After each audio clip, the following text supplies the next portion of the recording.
ஐயா, இந்த 2026 சட்டமன்ற தேர்தல் வருது. உங்களுடைய மனநிலை எப்படி இருக்கு?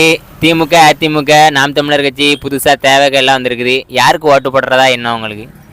இப்போதைக்கு என்னன்னா மக்கள் ரொம்ப எல்லாருமே சிந்தனை குழம்பி நிற்காங்க. என்னென்னா ஏடிஎம்கே வந்ததுலேயும் ஏகப்பட்ட குழப்படி தாரம் சொல்லி எதுவுமே செய்ய முடியாத சூழ்நிலை மக்களை காப்பாற்ற முடியாமல் நிற்காங்க. டிஎம்கே வந்தாவது சரி வரும்னுச்சு. இப்போ அவங்கள விட தாண்டி நிற்காங்க. ஏன்னா இனி வருங்காலத்தில் ரெண்டையும் விட்டுட்டு யாராவது புதுசாக வரவங்களுக்கு வழி விடணும்னு சொல்லி தான் இளைய தலைமுறைக்கு நாங்கள் வழி விட்டுக்கிட்டு இருக்கோம். ஆனால் யார் வரணுங்கிறத மக்கள் முடிவு பண்ணணும். இன்னமும் மக்கள் திருந்தி இனிமேல் இந்த 2 பேரை தவிர இனி புதுசாக ஏதாவது ஒன்று வந்தால் நல்லாயிருக்கும். சரிங்க, 2 பேர் தான் ரொம்ப நாளாகவே வாழ்ந்துட்டு இருக்காங்க. அது அடித்து இனி அடுத்த ஆள் வந்தால் நல்லாயிருக்கும். புதிய தலைமுறைக்கு ஒரு இதாக இருக்கட்டும்னு சொல்கிறோம். அவ்வளோ. சரிங்க, அப்படின்னா அதிமுகவும் ஆண்டுட்டு திமுகவும் நம்ம தமிழ்நாட்டை ஆட்சி செஞ்சுட்டு புதுசான்னா இப்போ சீமான் இருக்காரு, விஜய் இருக்காரு.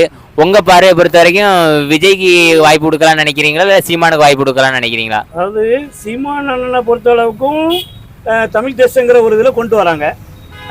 விஜய் இன்னும் எந்த தேசம்னே சொல்லலை. அப்போ மக்கள் மத்தியில் இப்போ வரைய 9 வருஷத்துக்கு மேலே 10-12 வருஷமாக சீமான் கொஞ்சம் இதாக பேசிக்கிட்டு இருக்காரு. இப்போதைய புது டென்ட் ரஜினியா கமலான்னு அந்த நேரம் வந்துச்சு. இப்போ விஜயா சூர்யாவான்னு வரும்போது சூர்யா தப்புன்னு எடுத்து வராரு. அந்த மாதிரி இப்போ நம்ம டென்ட் மாறுது. அப்போ சீமானா விஜயான்னு பார்க்கும்போது நிறைய பேர் சீமானனுடைய இதை ஒரு கருத்து இதாக கொண்டு வந்துட்டு இருக்காங்க.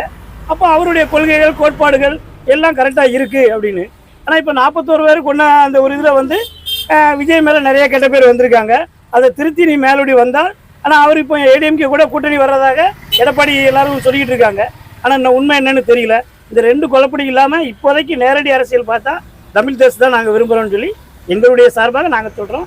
மற்ற மக்கள் எப்படி செய்கிறாங்கன்னா அவங்களுடைய விருப்பம். சரிங்க, சீமான் 13 வருஷமாக கட்சியில் இருக்காருங்க. நிறைய கொள்கைகள் அவர் கொள்கை உங்களுக்கு பிடிச்சிருக்கீங்க. அவர் கொள்கையில் உங்களுக்கு முதன்மையாக பிடிச்சிருக்காது எந்த கொள்கைங்கய்யா? முதன்மையான தமிழ் தேசம். தமிழுக்காக பாடுபடுவோம், தமிழுக்காக இது பண்ணுவோம் அப்படிங்கிற ஒரு இது எங்களுக்கு இங்கே உள்ள இது என்னென்னு பார்த்தீங்கன்னா சிங்கம்பட்டி ஜமீன்தார் அரமனை அதை ஒரு படமாகவே எடுத்து எல்லாம் காமிச்சா இன்னே வரைய மணிமுத்தாருடைய அணைகளோ இல்லை பக்கத்தில் இருக்க டேம்போ இனி உருவாக்க முடியாது. அதை பராமரிக்கிறதுக்கு இவங்களால முடியல. அதிமுக ஆட்சியும் சரி, டிஎம்கே ஆட்சியும் சரி, இதுவரை வரல. இந்த கோரிக்கையை நாங்கள் எல்லாரும் பொதுமக்கள் எல்லாருமே எங்களுக்கு தாமிரபரணி தான் மெயின், அதையும் தூர்வாரணும்னு சொல்லி எல்லாமே பண்ணாங்க. ஆனால் இன்னை வரைய எந்த இதுவும் எடுக்கலை. இனி புதுசாக வரவங்க அதை செயல்படுத்தணுங்கிறது எங்களுடைய குறிக்கை. இதே சீமானண்ணா வரும்போது கூட நாங்கள் சொல்லணும்னு ஒரு இதில் இருக்கிறோம். இதுக்கு மேலே மக்கள் தான் எங்களுக்கு கூட சப்போர்ட் பண்ணி இதை புதுசாக வரவங்களுக்கு வழிவிடும்னு சொல்லுவோம். சரிங்க, இந்த விஜயால சீமானுக்கு பாதிப்பு இருக்கும், சீமான் ஓட்டர்ஸ்லாம் பேருவாங்க அப்படிங்கிறாங்க, அது உண்மையா?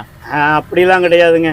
கமலஹாசன் பார்த்தா கமலஹாசனுங்காங்க, ரஜினிகாந்த் பார்த்தா ரஜினி சாருங்காங்க, விஜய் வந்தால் விஜய் சாருக்கு சொல்கிறாங்க, சூர்யா வந்தால் சூர்யாட்ட சொல்கிறாங்க. ஆளுக்கு ஒவ்வொரு இது சொல்கிறாங்க. அவங்கவுங்க மனசில் என்ன இருக்கோ அதுபடி நடத்துவாங்க. அவ்வளோதான். சரி, விஜய்க்கு ஒரு குரூப்புனா சீமானண்ணனுக்கு ஒரு குரூப்பு, எல்லாத்துக்கும் ஒன்று இருக்காங்க. அதை நம்ம தனிப்பட்ட முறையில் எங்களுடைய இதெல்லாம் சீமானோட இதை சொல்லலாம். அவ்வளோதான். இந்த விஜய் கட்சியில் இப்போ புதுசாக சேர்ந்துருக்க இளைஞர்கள் ஃபுல்லாக நிறைய ஆர்வ கோளாறுல மரத்து மேலே அதுக்கப்புறம் அந்த மாதிரி பண்ணுறாங்களா? அந்த மாதிரி பார்க்கறது உங்களுக்கு எப்படி இருக்குது? இந்த பொதுமக்களாக அவங்களுக்கு உங்களுடைய பார்வை எப்படி? அவங்களுடைய நடிகராக பார்க்கணும், அரசியலாக பார்க்கணும். நடிகரை பார்த்தோமா, காசு கொடுத்தோமா, பார்த்தோமா, வந்தோமான்னு இருக்கணும். தேவையில்லாமல் அவர் அரசியலுக்கு முழு முயற்சி அவர் நல்ல பேர் பாரிது வந்ததுக்கப்புறம் அவங்கக்கிட்ட இறங்க. எவர்கிட்ட போனாலும் சரி நம்ம உடம்ப, நம்ம குடும்பம், நம்ம பிள்ளைங்கள பார்த்துக்கணும். அதுதான் எங்களுடைய கருத்து. நாங்கள் ஆட்டோ ஓட்டினா தான் சாப்பிட முடியும். சீமானனாக இருந்தாலும் சரி, யாராக இருந்தாலும் சரி, எல்லாருடைய அரசியல் வாழ்க்கையும் தொழிலாளியை யாரும் திரும்பி பார்க்க மாட்டேங்காங்க. நாங்கள் தான் அவங்கள திரும்பி பார்க்கோம். அதனால் அதே மாதிரி மக்களும் அதை சிந்தனை பண்ணி செய்யணும். அவ்வளோதான். சரிங்க, இப்போ கையில் புதுசாக மாற்றணும் வந்தால் சீமானுக்கு வாய்ப்பு கொடுத்தா நல்லது நடக்குங்கிறீங்க? கண்டிப்பாக. ஏன்னா அவர் தமிழ் தேசம் இன்றைக்கு ஒரு முதலமைச்சரவே ஏற்று பேசக்கூடிய அளவுக்கு இருக்காரு அப்படின்னா அவர் தான். சரியா, தமிழ் தேசம் அவருடைய தமிழ் தேச கொள்கைகள் பிடிச்சிருக்குன்னா இப்போ ஆளுதவங்க தமிழர்கள் இல்லையா? இருக்காங்களே, தமிழர்கள் நிறைய இருக்காங்க. ஆனால் அவர் என்ன சொல்றாரு, ஹிந்திக்காரங்க தான் இன்னைக்கு தமிழ்நாட்டிலே அதிகமாக இருக்காங்க. நிறைய பேர் ஓட்டுரிமையே வாங்கிட்டாங்க. அதை வேண்டாம், அவங்க வரட்டும், வேலை வாய்ப்பு கொடுங்க. ஆனால் ஓட்டுரிமை கொடுக்காங்கன்னு அவர் சொல்றாரு. அது உண்மைதான். ஏன்னா அவங்கெல்லாம் வந்ததுக்கு அப்புறம் தான் இங்கே வேலை வாய்ப்பு நிறைய கம்மியாயிட்டு. இதுக்கு முழு காரணம் எந்த அரசு வந்தால், அதிமுக வந்தாலும் சரி, திமுக வந்தாலும் சரி, அவங்களுக்கு தான் கொள்கையே கொடுக்குறாங்க. தமிழனுக்கு எந்த கொள்கையும் இல்லை. தமிழன் தமிழனாவே தான் இருக்கானே தவிர மேலே வரவே மாட்டேங்கான். அதுக்கு மீண்டும் இனி புதிவார அரசியல் அதை முன்னோக்கி கொண்டு வரணும்னு எங்களுடைய கருத்து. அவ்வளோதான். சரிங்க, ரொம்ப நன்றிங்க உங்க கருத்துக்களை பகிர்ந்துட்டதுக்கு. 2026 சட்டமன்ற தேர்தல் உங்க விருப்பப்படி புது மாற்றத்தை உண்டாகட்டும். கண்டிப்பா மாற்றம் வரணும்னு நாங்க எதிர்பார்க்கிறோம். ஓட்டு அப்படின்னா சீமானண்ணனுக்கு தான் போடுறதா இருக்கீங்க? என்னுடைய ஓட்டு, என் குடும்பத்து ஓட்டு கண்டிப்பாக நான் தமிழர் அண்ணன் சீமான் அவர்களுக்கு மட்டும்தான். நன்றிங்க, நன்றி.